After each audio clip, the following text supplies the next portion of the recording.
Hello everyone, welcome back to my channel unique recipes by jasmine.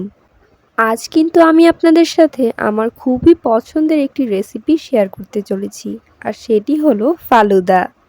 Falooda খেতে ইচ্ছে করলেই আমরা চলে যাই রেস্টুরেন্টে, কিন্তু বাসায়ও যে এত সুন্দর করে আর এত সহজ উপায়ে ফালুদা তৈরি করা যায় সেটাই আজ আপনাদের সাথে শেয়ার করব। তাহলে চলুন দেখে নিই এই ফালুদা তৈরি করতে হয় কিভাবে এবং কি কি লাগছে এর সাথে। প্রথমে আমি 1 লিটার পরিমাণ দুধ নিয়ে নিয়েছি। আপনারা চাইলে এই পুরো রেসিপিটা কিন্তু পাউডার মিল্ক দিয়েও করতে পারেন, কিন্তু আমি এখানে গরুর দুধ ব্যবহার করেছি। আর এই গরুর দুধের সাথে আমি দিয়ে দিয়েছি প্রায় 2 কাপ পরিমাণ পাউডার মিল্ক। এর ফলে টেস্টটা অনেক বেশি ভালো আসে। এবারে আমি ভালো মতো নাড়াচাড়া করে দুটোকে একসাথে মিশিয়ে নেব, যাতে করে কোনো লাম্পস না থাকে সেই চেষ্টাই করব।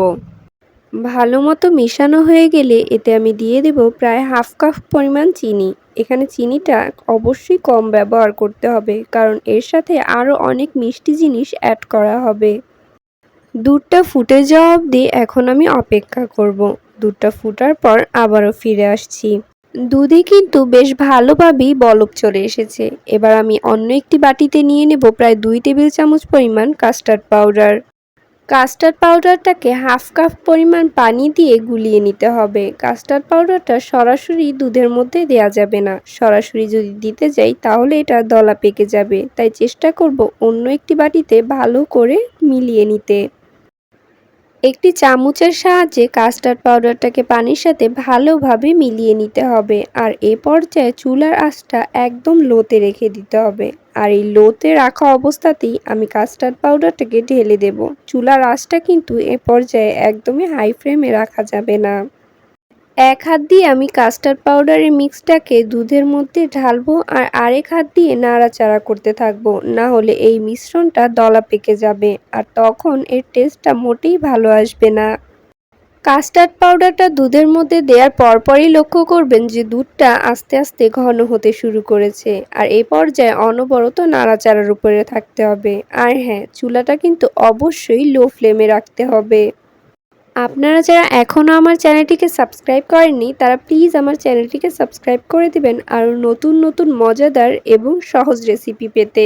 এখন আমি অনবরত নাড়াচাড়া করতে থাকবো, যাতে করে এটা নিচে দলা না পেকে যায়। প্রায় 10 থেকে 15 মিনিট এটাকে চুলার উপরে জাল দিয়ে নেওয়ার পর এটার কালারটা অনেকটা এরকম হবে। আপনারা ভিডিও দেখে অবশ্যই বুঝতে পারছেন ঠিক কালারটা কীরকম থাকবে। ভিডিওতে এর ঘনত্বটা ঠিক কতটা বোঝা যাচ্ছে আমি জানি না, কিন্তু এর ঘনত্বটা কিন্তু অনেকটা হবে। 30 মিনিটের জন্য এটাকে আমি একটা সাইডে রেখে দেব, আর এই ফাঁকে আমি ফলগুলোকে কেটে নেব। এখানে আমি নিয়ে নিয়েছি একটি কলা কুচি করে, একটি আপেলকে পাতলা পাতলা করে কুচি করে নিয়েছি, আর নিয়েছি কালো আঙুর, আনার এবং সবুজ আঙুর। এখানে নিয়ে নিয়েছি জেলি। এখানে কিন্তু জেলিটা আমার সম্পূর্ণ ঘরে বানানো। যদি আপনারা এই জেলির রেসিপিটা চান তাহলে অবশ্যই আমাকে কমেন্টের মাধ্যমে জানাবেন। নিয়ে নিয়েছি 1 কাপ পরিমাণ সাবুদানা সেদ্ধ, আর নিয়ে নিয়েছি একটা নুডলস। 1 প্যাকেট নুডলসকে আমি ভালো মতো সেদ্ধ করে নিয়ে নিয়েছি। আর এখানে নিয়ে নিয়েছি রুআফজা অ্যান্ড লাস্টলি ভ্যানিলা ফ্লেভারের আইসক্রিম। আপনারা চাইলে যে কোনো ফ্লেভারের আইসক্রিমই ব্যবহার করতে পারেন। আর এরই ফাঁকে কাস্টার্ড মিশ্রিত দুধটাও কিন্তু পুরোপুরি ঠান্ডা হয়ে গিয়েছে। এবার এর মধ্যে আমি দিয়ে দিব সেদ্ধ করা নুডলস। একে একে আমি সবগুলো উপকরণ এর সাথে এবার মিশিয়ে নেব। এখন আমি দিয়ে দেব ওই 1 কাপ পরিমাণ সেদ্ধ করা সাবুদানা। সাবুদানাটা দিয়ে দেওয়ার পর চামচ দিয়ে এটাকে ভালো মতো মিশিয়ে নেব। যেহেতু সাবুদানাটা সিদ্ধ করে রাখার পর একটার সাথে আরেকটা লেগে গিয়েছে, তাই সাবুদানাটা দুধের সাথে ভালো মতো আগে মেখে নিতে হবে। এরপর আমি এতে দিয়ে দেব কুচি করে রাখা ফ্রুটসগুলো। আপনারা চাইলে গ্লাসে করে আলাদা আলাদাভাবে বানিয়ে নিতে পারেন, কিন্তু আমার কাছে সেটা অনেক বেশি ঝামেলার মনে হয়। তাই আমি একসাথেই সব কিছু মেখে তারপর গ্লাসে ঢালবো। সবগুলো ফ্রুটস দেয়া শেষে এবার এর মধ্যে আমি দিয়ে দিব সাদা কালারের জেলিটা। এই জেলিটাও আমি ঘরেই বানিয়েছি। এরপরে আমি দিয়ে দেব রেড কালারের জেলি। এগুলো কিন্তু সম্পূর্ণ অপশনাল, আপনারা চাইলে এগুলো অ্যাভয়েডও করতে পারেন। আর যদি এই জেলি বানানোর কোনো রেসিপি চান সেটাও আমাকে কমেন্টের মাধ্যমে জানাতে পারেন। আমি অবশ্যই চেষ্টা করব সেটা শেয়ার করার। সব কিছু দেওয়া শেষে এবার এটাকে আমি ভালো মতো মাখিয়ে নেব। ভালো মতো আমার এগুলোকে মিক্স করা শেষ। এবার আমি গ্লাসে এগুলোকে সার্ভ করে নেব সুন্দর করে।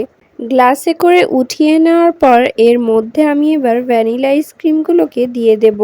একটি গোল চামচের সাহায্যে আমি ভ্যানিলা আইসক্রিমটাকে উঠিয়ে উঠিয়ে এক চামচ করে সবগুলো গ্লাসের উপরে দিয়ে দেব। এটা আইসক্রিম দিয়ে খেতে যতটা না মজা, দেখতেও অনেক বেশি সুন্দর লাগে।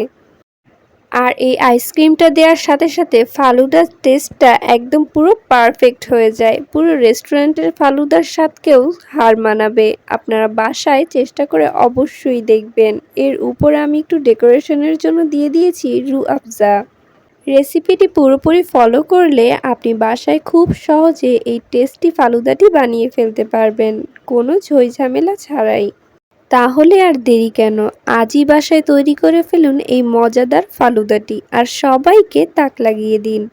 কেমন লাগলো আমার এই ভিডিওটি অবশ্যই কমেন্টের মাধ্যমে জানাবেন। আর ভিডিওটি যদি ভালো লেগে থাকে তাহলে একটা লাইক দিয়ে যাবেন। আর হ্যাঁ, চ্যানেলটি সাবস্ক্রাইব করতে কিন্তু একদমই ভুলবেন না।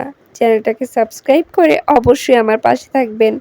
মজাদার এবং আরও নতুন নতুন রেসিপি পেতে চ্যানেলটির পাশে বেল আইকনটি অবশ্যই প্রেস করে রাখবেন, যাতে করে আমি যে কোনো ভিডিও দিলে সবার আগে নোটিফিকেশন চলে যায় আপনার কাছে। আজ তাহলে এই পর্যন্তই। আল্লাহ হাফেজ।